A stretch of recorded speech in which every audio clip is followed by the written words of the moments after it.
Okay, so welcome back to my YouTube channel TK's Teaching, and today we are going to deal with the class 10 first chapter, A Letter to God, written by G.L. Voyens.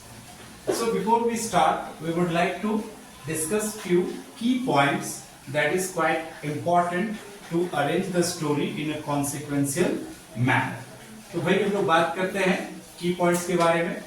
तो की point से discuss करने से पहले हमारा एक question है आप सभी के लिए, जो मुझे आप है ना कमेंट करके बताएंगे इसका आंसर। मैं लास्ट में आपको बताने की कोशिश करूंगा। What is irony? So this is my question for you all. Okay, now let's discuss the key points. So the first key point is Lencho's hope for good harvest, and then the second one is Lencho's hope turned into despair, कि कैसे उसकी जो उम्मीद थी, उसकी जो खुशी थी वो दुख में बदल गया। Lencho's firm belief in God, and how Lencho was believing very firmly, बहुत ही दृढ़ उसका जो विश्वास था किसके ऊपर था? भगवान के ऊपर था। और postmaster's reaction to Lencho's letter, फिर जो है Lencho कॉन्सिक्वेंसेस में, जैसे कि आप ये चैप्टर का नाम ही देख रहे हैं लेटर टू गॉड, तो ऑब्वियस सी बात है कि लेंचो ने क्या किया है? लेटर लिखा है। किनको? गॉड को। तो भाई पोस्ट मास्टर के पास जब वो पहुंचा तो फिर उनका जो रिएक्शन था वो, और फिर लेंचो रिसीव द मनी, उसी लेटर के कॉन्सिक्वेंसेस में जो उन्होंने डिमांड किया था पैसे की, फिर उनको वो रिसीव होता है। लेंचो राइट्स अनदर लेटर, फिर क्या होता है कि लेंचो फिर दोबारा लेटर लिखते हैं। So these are the key points. Now we will discuss the story in detail. So first of all, we have a farmer called Lencho. तो हम लोग कुछ लेंचो के बारे में जान लेते हैं। तो भाई लेंचो कौन है? एक फार्मर है। और कैसा फार्मर है भाई? Hardworking. इसको क्या कहा जाता है? Man of ox, ox will, जो एकदम दृढ़ इच्छा शक्ति रखता हो अपने काम में। दूसरा, लेंचो कहां रहता है भाई? He lives in a hilly area, जहां पे बहुत ही कम घर है, और वहां पे हिली एरिया से वो अपने खेतों को, तालाब, नदियों को देख पाता था वहां से। और फिर जो है लेंचो की जो फसल थी, उसका जो क्रॉप था, लेंचोस का जो क्रॉप है वो क्या उगने वाला था? कॉर्न। और कॉर्न जो है ऑलमोस्ट ठीक ठाक बस हो चुका था। बस उसको क्या चाहिए था? उस क्रॉप को लास्ट सावर चाहिए था, लास्ट रेन चाहिए था, हल्की सी बारिश चाहिए थी, ताकि वो प्रॉपर तरीके से ग्रो कर सके, प्रॉपर तरीके से वो रिप हो सके, पक सके, जिससे क्या होगा कि उसकी फसल अच्छी होगी। और अगर उसकी फसल अच्छी होगी तो ऑब्वियस सी बात है कि उसको बेनिफिट भी अच्छा होगा। तो ये सब जो है लेंचो है, और उसके बारे में हमने आपको बताया। Now, as Lencho was expecting about the rain, and that rain came also. तो rain came, rain आना शुरू हुआ, बारिश, क्योंकि दोपहर के टाइम पे जो है क्लाउड गैदर होना शुरू हुआ, और फिर जो है वो क्लाउड एकदम ब्लैक होना शुरू हुआ। तो लेंचो जो है अपनी वाइफ को क्या कहता है? Lencho said to his wife कि lady today we can get some south. तो उसकी वाइफ क्या कर रही होती है भाई?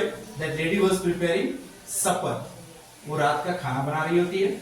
और जो इनके बच्चे हैं, इनके जो बच्चे हैं वो कहाँ होते हैं? वो होते हैं खेतों में। कुछ बच्चे जो बड़े हैं वो खेतों में काम कर रहे हैं, छोटे बच्चे घर के आसपास खेल रहे होते हैं।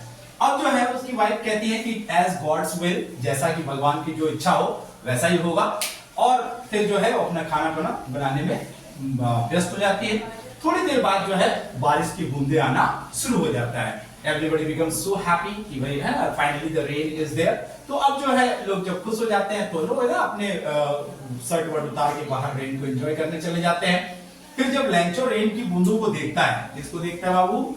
रेन ड्रॉप्स को, ठीक है ना। तो रेन ड्रॉप्स को वो कुछ कहता है, ये याद रख लीजिएगा, मोस्ट इंपॉर्टेंट। ये आ चुका है, पूछ चुका है कि भाई क्या कहा जाता है रेन ड्रॉप्स को? तो रेन ड्रॉप्स को वो क्या कहता है? कॉइन्स कहता है। क्या कहता है? कॉइन्स। और जो बिग रेन ड्रॉप्स है, बिग रेन ड्रॉप्स, इसको वो क्या कहता है? इसको कहता है वो 10 सेंट्स। और जो स्मॉल रेन ड्रॉप्स है उसको वो क्या कहता है, 5 cents. Cents is a currency, तो वो इसलिए इनडायरेक्टली इसको सेंट्स कहता है, ताकि अगर बारिश होगी तो फसल अच्छी होगी, और जब फसल अच्छी होगी तो फिर सी बात है कि उसको ज्यादा मुनाफा मिलेगा। तो इनडायरेक्टली लेंचो जो है रेन ड्रॉप्स को या रेन को वो पैसे से कंपेयर करता है। अब जो है ये बात यहां तक क्लियर है कि भाई ये जो है ओके। सो अब जो है बारिश अच्छी हो रही थी, और जो रेन है वो रेन क्या हो जाता है भाई, rain changed into hail stones. Rain किस में बदल जाता है, हेल स्टोन में बदल जाता है। हेल स्टोन आपको पता ही है, ओलावृष्टि, पत्थर के रूप में, बर्फ के रूप में जो पत्थर के टुकड़े जो है गिरने शुरू होते हैं। शुरू में लेंचो को लगता है कि भाई वो जो है कुछ देर के लिए है और फिर वो ठीक हो जाएगा, लेकिन ऐसे ही कई घंटों तक हेलस्टोन जो है वो खेतों में बरसने शुरू हुए और वो चालू रहा, और यहां से जो है उसकी फसल जो है पूरी तरीके से क्या हो गया, कवर्ड बाय हेलस्टोन। पूरा हेलस्टोन से फसल जो है वो कवर्ड हो चुका है। और यहां से हमारा जो सेकंड की पॉइंट्स है वो शुरू होता है कि Lencho's hope turned into despair. कि लेंचो जो उम्मीद कर रहा था एक अच्छी फसल का, वो फसल हुआ भी, बारिश भी हुआ, पर वो बारिश की वजह से उसकी जो उम्मीद थी अच्छी फसल की, जब वो बारिश हेलस्टोन में बदली तो उसकी फसल जो है बर्बाद हो गई। तो अब उसका जो है क्या हो गया, वो कंसर्न में चेंज हो गया। लेंचो का जो उम्मीद था, जो होप था फसल को लेकर, वो किस में चेंज हो गया, कंसर्न में, डिस्पेयर में वो चेंज हो गया।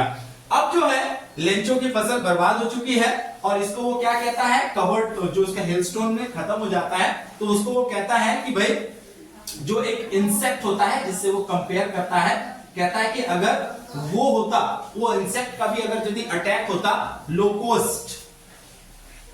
लोक्वस्ट एक इंसेक्ट होता है, तो कहता है लॉक्यूस्ट अगर यदि वो भी अटैक किया होता तो कम से कम कुछ बचता, लेकिन इस हेलस्टोन ने पूरी तरीके से खत्म कर दिया। और वो क्या कहता है, इसको जो है किससे कवर कर कहता है कि उसकी फील्ड जो है वो कैसा दिख रहा था, तो his field was looking like a heap of salt। अब वो जो है अपने फील्ड को, जब वो हेलस्टोन से कवर्ड हो गया, एकदम व्हाइट हो गया, तो उसको वो किससे कंपेयर करता है भाई, वो कहता है हिप ऑफ सॉल्ट। ये हिप ऑफ सॉल्ट के जगह पे वो है ना, शुगर भी कह सकता था, लेकिन वो इसलिए कहा क्योंकि salt is something that is सोरो, और लेंचो के साथ जो हुआ वो क्या था, सोरो था। अगर यदि ये इसको शुगर कहता तो sugar is something that is called happiness, लेकिन लेंचो के साथ तो कुछ हैप्पीनेस हुआ नहीं बाबू, लेंचो की तो फसल बर्बाद हो गई, जिसकी वजह से लेंचो ने इसको किससे कंपेयर किया, सॉल्ट से कंपेयर किया। फिर इसको जो है, अब लेंचो तो पहले एक दिन बहुत परेशान रहा कि भाई अब तो हमारी फैमिली जो है वो स्टार्व में हो जाएगी, भूख से मर जाएगी, क्या होगा, कैसे होगा। फिर एक दो दिन में थोड़ा बहुत उसके अंदर हिम्मत आया, वो कहता है कि nobody dies by hunger, God is there, and when there is no one in this universe who can help you, there is one who will always help you, always take care, and that is God। और उसका बहुत ज्यादा firm believe था किसके ऊपर, God के ऊपर। उसका मानना था कि भाई भगवान सबके हिस्से का कुछ ना कुछ देके भेजता है, तो वो मुझे या मेरी फैमिली को कैसे भूख से मारेगा। फिर जो है वो डिसाइड करता है, आप डे ब्रेक के दिन, एक दिन आफ्टरनून में जब डे ब्रेक होता है, तो he decided to write a letter. अब वो मैन ऑफ ऑक्स तो था, बट ही वाज लिटरेट, वो लिटरेट भी था, मतलब लिखना पढ़ना उसको आता था। तो एक दिन वो लेटर लिखना शुरू किया, बड़े बड़े गैप देके बड़े बड़े लेटर्स लिखना शुरू किया। उतनी अच्छा नहीं लिख पाता था, पर वो लिख लेता था। फिर वो लिख के उसने क्या किया, किसको लेटर लिखा भाई, गॉड को। क्या लिखा लेटर में, बोला कि God, my condition you know, I don't need to tell you because you are the one who knows everyone's heart's feeling, है ना, कि आप ऐसे हैं जो आप लोगों के अंदर, लोग एक तो होता है ना कि जो बाहर से लोग देखते हैं, आप तो वो हैं जो इंसान के अंदर मन को भी देख सकते हैं कि भाई उसके मन में चल क्या रहा है।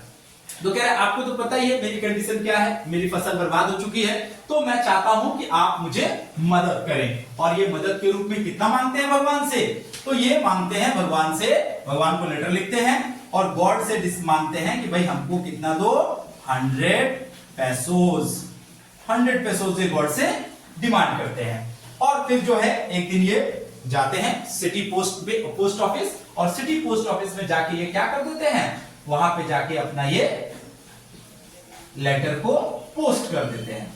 लेटर को यहां पोस्ट करते हैं। लेटर को जब पोस्ट कर देते हैं तो पोस्ट करने के बाद जो पोस्टमैन होता है, पोस्टमैन जो है उस लेटर को क्या करता है, कलेक्ट करता है। पोस्टमैन कलेक्ट करता है और कलेक्ट करने के बाद वो लेटर में क्या देखता है, एड्रेस टू द गॉड, कि किसको लिखा है लेटर भाई, गॉड को लिखा है। पहले तो पोस्टमैन खूब हंसता है और हंसते हंसते वो कहां पहुंचता है, पोस्ट मास्टर के पास। पोस्ट मास्टर को बताता है कि भाई देखो कैसा पागल आदमी है कि किसको लेटर लिखा है, भगवान को लेटर लिखा है। आज तक मैंने बहुत सारे लेटर डिलीवर किए पर मुझे ये एड्रेस तो आज तक पता नहीं चला। पोस्ट मास्टर जो था एक मोटा जॉली काइंड ऑफ पर्सन था, पर काइंड हार्टेड था, अच्छा आदमी था। तो उसने जो है पहले लेटर को देखा और देखने के बाद फिर क्या किया, पहले तो वो खुद हंसने लगा और हंसने के बाद थोड़ी ही देर में वो क्या हो गया, सीरियस हो गया। बाबू क्यों सीरियस हो गया, क्योंकि जब उसको पता चला कि जब उसके लेटर में उसने लेटर को पढ़ा, फिर उसने जो क्या देखा, फर्म बिलीव देखा बाबू, किसका, लेंचो का, किसके ऊपर, गॉड्स के ऊपर। तो उसको एहसास हुआ, पोस्ट मास्टर का रिएक्शन क्या आया कि काश ऐसा भी हमको भी अगर विश्वास होता भगवान के ऊपर, पर ऐसा हर किसी के पास ऐसा विश्वास नहीं हो पाता है कि वो लेटर भगवान को लिखते। और फिर वो नहीं चाहता था कि वो लेंचो के फर्म बिलीफ को क्या नहीं करे, जो है उसको वो जो है सेव ना करे। तो जिसके लिए उसने कहा कि भाई हम लोग क्या करेंगे, एक्ट ऑफ चैरिटी करेंगे। तो पोस्ट मास्टर हमारा क्या हो गया बाबू, यहाँ पे पोस्ट मास्टर हमारा हो गया इमोशनल, और इमोशनल होके इसने डिसाइड किया कि हम लोग क्या करेंगे, एक्ट ऑफ चैरिटी, कि भाई हम जो है लेंचो के उम्मीद को, लेंचो की भरोसे को टूटने नहीं देंगे, उसका जो विश्वास है भगवान के ऊपर वो बना रहे। इसके लिए उन्होंने एक्ट ऑफ चैरिटी किया और अपने जितने भी एम्प्लॉय थे, ऑफिस में जितने भी एम्प्लॉय थे, इन सब से इन्होंने क्या लिया, एक कंट्रीब्यूशन लिया कि भाई तुम लोग किस नाम से दो, एक्ट ऑफ चैरिटी के नाम पर दो। और इवन उन्होंने भी अपने एक दिन के कमाई का एक दिन का हिस्सा जो है उस चैरिटी में उन्होंने भी पैसे दिए। पर इन सब को जोड़ने के बाद अंत में जो है कितने पैसे हो पाए, 70 पैसोज। फिर भी जो है पोस्ट मास्टर बहुत हैप्पी था कि भाई उसको जो है उसने कुछ ऐसा काम किया जो एक अच्छा है, एक्ट ऑफ चैरिटी में काउंट होगा। लेटर उसने जो है लेटर में सिर्फ लिखा फ्रॉम गॉड और पैसे भर दिए एनवलप में और भर के जो है वो दे दिया। अगले दिन लेंचो आया वहां पे और लेंचो ने कहा कि है ना कि क्या मेरा कोई लेटर आया है। पोस्टमैन खुद गया उसको लेटर देने के लिए कि हाँ भाई आपका लेटर आया हुआ है, ये लीजिए आपका लेटर। लेंचो के चेहरे पे जरा सा भी सरप्राइज नहीं था बाबू। ये क्वेश्चन आपसे पूछा जाएगा कि why Lencho was not surprise, तो क्यों नहीं सरप्राइज था बाबू, क्योंकि लेंचो का क्या था, फर्म बिलीफ था, किसके ऊपर, गॉड के ऊपर। तो लेंचो के चेहरे में एक जरा सा भी जो है कोई सरप्राइज नहीं था। उसने लेटर, पहली चीज तो यही सरप्राइज की बात है कि God writes a letter back, है ना। तो पहली बात तो उसको ये सरप्राइज नहीं लगा कि यहाँ पे भगवान कैसे लेटर लिख सकते हैं। दूसरा, उसने लेटर को फटाक से एनवलप को खोला, पैसे को काउंट किया और पैसे को काउंट करने के बाद एकदम से कैसा चेहरा बनाया, एकदम एंग्री चेहरा बनाया और जो है आंखों के है ना जो आईब्रो से एकदम ऊपर किए और गुस्से में पोस्ट ऑफिस के रिसेप्शन के पास गया। वहां से उसने क्या किया, एक पेपर लिया, पेन लिया और क्या किया भाई, इसने फिर से एक लेटर लिख दिया। अब जब फिर से एक लेटर लिखा तो उस लेटर में उसने क्या लिखा, उसने कहा God I know that you can not make mistake and even though you know my condition that you cannot even deny to give me and I know that you must have given me 100 pesos, कि आपने मुझे कितना दिया होगा, 100 pesos ही दिया होगा। लेकिन मुझे ये भी पता है कि जो पोस्ट ऑफिस के जो एम्प्लॉय हैं दे आर बंच ऑफ क्रोक्स। क्या है बाबू, सॉरी, ये क्या है, बंच ऑफ क्रोक्स। क्या बोलता है इनको कि ये लोग बंच ऑफ क्रूक्स हैं और इन्होंने मेरा 30 पैसोस रख लिया होगा। So God, this is my kind request that please give me rest 30 pesos, but this time don't send the money via post office, कि भाई आप दोबारा पोस्ट ऑफिस की तरफ से मुझे पैसा ना भेजे, you must send me the money directly. और इस प्रकार से जो है वो पोस्ट ऑफिस में वो लेटर फिर से जाके डालता है। पोस्टमैन बड़ा क्यूरियस होता है उस लेटर को निकालने के लिए कि भाई ये है ना, हम लोग को थैंक बोला होगा भगवान को कि भगवान आपने मेरी मदद की ऐसा वैसा। और जब उसने लेटर पढ़ा तो उसने क्या देखा कि जितने भी बुरे भले शब्द थे वो सब जो है पोस्ट ऑफिस और post office employ postmaster के लिए यूज किए गए थे। जिसे देखने के बाद उसका जो रिएक्शन था वो तो कहानी में कुछ नहीं दिया गया है, पर कहानी यहीं पे खत्म होती है। Now back to my question that what is irony. बाबू मैं ये सवाल इसलिए पूछ रहा हूं क्योंकि ये साल अभी जो पिछले साल जो एग्जाम हुआ है बोर्ड का टर्म में, ये सवाल पूछा गया है 4 नंबर के लिए, लॉन्ग शॉर्ट आंसर का क्वेश्चन नंबर 8। अगर आपके पास क्वेश्चन पेपर हो तो ठीक है, अदरवाइज मैं अपने चैनल पे इसका जो है क्वेश्चन पेपर आपको डाल दूंगा। तो आप ये देखिएगा 4 नंबर के लिए सवाल पूछा गया है कि व्हाट इज आयरनी। आपने पूरा कहानी पढ़ लिया, पूरा कहानी हमने आपको समझा दिया और आई होप आप कहीं ना कहीं पढ़ रहे होंगे, but still if you have a dilemma कि what is irony, if you know is quite well and good. नहीं जानते हैं तो बाबू ये होता है आयरनी, एक टर्म होता है जिसका मतलब होता है बाबू कि जिन लोगों ने मदद किया, एक सरकास्टिक नोट्स है ना, एक सरकास्टिक टोन कि लेंचो ने किसको बुरा भला कहा, पोस्ट ऑफिस एम्प्लॉय को और पोस्ट ऑफिस पोस्ट मास्टर को, लेकिन रियल में किसने उसकी मदद किया, उसकी मदद भी वही लोगों ने किया, लेकिन उसको थैंक बोलने की जगह पे उनको क्या बोल देता है, bunch of crooks. So when you do something for the betterment and it takes into है ना just opposite idea, this is called irony. तो जब क्या होता है कि लेंचो को जिसने मदद किया, लेंचो ने उसी को क्रिटिसाइज किया बाबू, तो यही था irony of the story. Thank you for watching.